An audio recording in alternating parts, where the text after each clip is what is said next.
Well, here we are at the Serpentine Training Establishment of Hall of Fame trainer Gary Hall Senior. And Gary, all the talk at the moment is about the 4-year-olds. We've got a fine crop of 4-year-olds in Western Australia, and you've got 3 in the Golden Nugget Prelude on Friday night at Gloucester Park.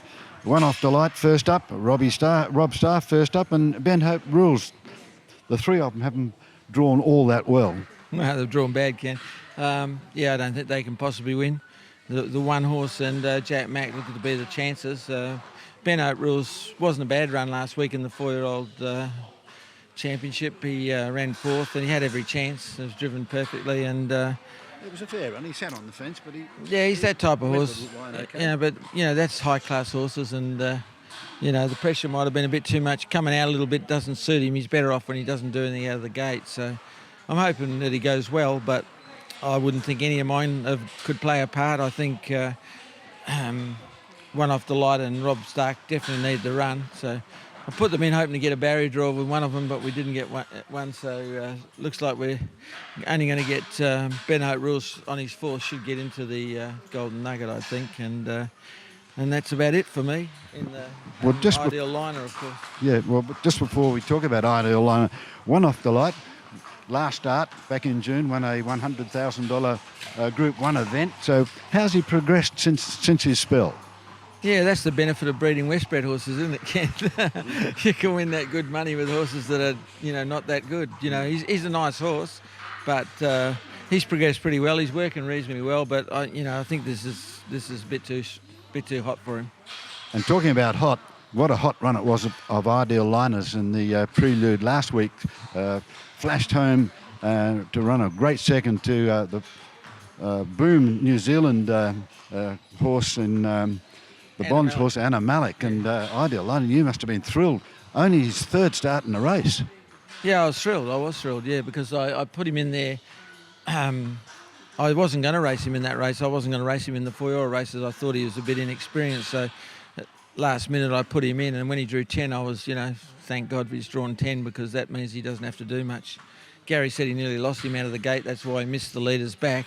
I'm sure if he had got leaders back, he would have, probably given it a shake. But he gave it a shake anyway. So, but I still think he's too inexperienced to be talked about as a nugget chance. He'd need a lot of luck and he'd need a good barrier draw, I think. But it did thrill us that he's going good. But I ran second at Bondi, and that looks like it's going to be the status quo for 2018-19, I think. Well, he does hold a strong hand in the Golden Nugget with a couple of outstanding 4-year-olds.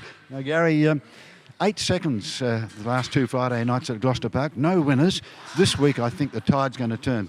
4 consecutive seconds last Friday night. They all came home strongly. And let's have a look at them. Kamani was one of them, and Kamani's drawn the outside of the back line in race 2. I think he's got a very good winning chance. Yeah, I hope you're right, Ken.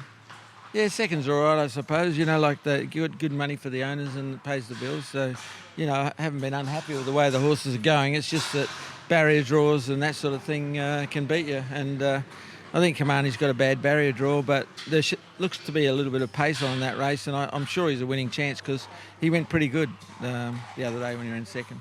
Yeah, he ran second to the pacemaker, and who just held on and beat him.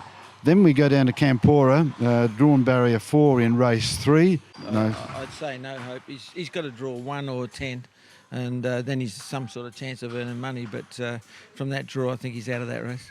The major free-for-all is race 6, and here the Bonds have got a strong hand with El Jacko drawn 1, Rock Diamonds drawn 3, Vampiro drawn 4, our Jimmy Johnson drawn 5, and you've drawn 6 with Run Jimmy Dunn. Yeah, it says it all, doesn't it, Ken? Run Jimmy Dunn's had no luck lately with barrier draws, and it's continued here. And when he draws a barrier, I'm sure he'll be more than competitive. He's going pretty well, but he just needs a barrier draw. You going to set him for the Pacing Cup? Well, it's the only one I've got. You never know. Could be Pacing Cup number 12. Yeah, I'd like to think so for Steve Chapman's sake, but I don't think he can win a Pacing Cup unless he gets a really good draw and a really good run. But he's a nice horse, but he's going well. And Gary, in race 9, Scotland Beach is favourably drawn at barrier 2. I was impressed with his strong finishing effort last week when second in the first race last week. Yeah, he went. I think that's probably been his career best run for me, and since he's been here, and I think he likes the rail. I'm hoping he can find the rail there and lead. There might be a little bit of pace outside him, but I'm pretty sure that he can nearly lead. And if he does, I'm sure he'll go well. But doesn't seem to be over genuine. He doesn't get to the line that well, but he has improved the last couple of weeks, so he's definitely an each way chance. And then you wind up the program in race 10 with 2 runners. Lewis Alberto, the much maligned Lewis Alberto, has drawn 2, and the Arsonist has drawn 3. And Lewis Alberto, I think he's got a losing sequence of 12 or 13, but last week's run was a pretty good effort. He came from last to run second. Yeah, people knock him, but you'd love to own him because he never stops earning. He's a very consistent horse. I think he's probably run about 14 places in his career, but that's the sort of horse he is. He doesn't win too often, but he can always finish in the money. So they're not too bad, those horses. And tipping him to win's another thing. I'm going to tip him to win. Are you? Yes, he's a good front runner. He's drawn 2. I think Gary might decide to go to the front with him. Yeah, I'm not sure he's got the speed, Ken, but yeah, we'll see what happens. Like even the Arsonist could probably cross him, I think, if he really tried. But I don't know about the one. Macri, is that a front runner? I'm not sure about it. So its racing pattern, I haven't really. Well, its racing pattern recently has been coming home with a strong burst from the rear. Yeah. But he hasn't drawn to lead for quite a while, Macri. Yeah, well, I think you might find it'll try and lead, given the 1,700 metres, and I think that'll give him some hope. But I think Louis is better off not coming out of the gate. So I don't think he'll be leading, Ken. Hate to disappoint you, but he's always an each way chance because he very seldom misses the money. So. And your best chance on Friday night to end this sequence of 8 seconds at Gloucester Park over the last 2 Friday nights? Forced to have a bet, I'd have to say Scotland Beach. Yes, I think I agree. All the best of luck. Thanks, Ken.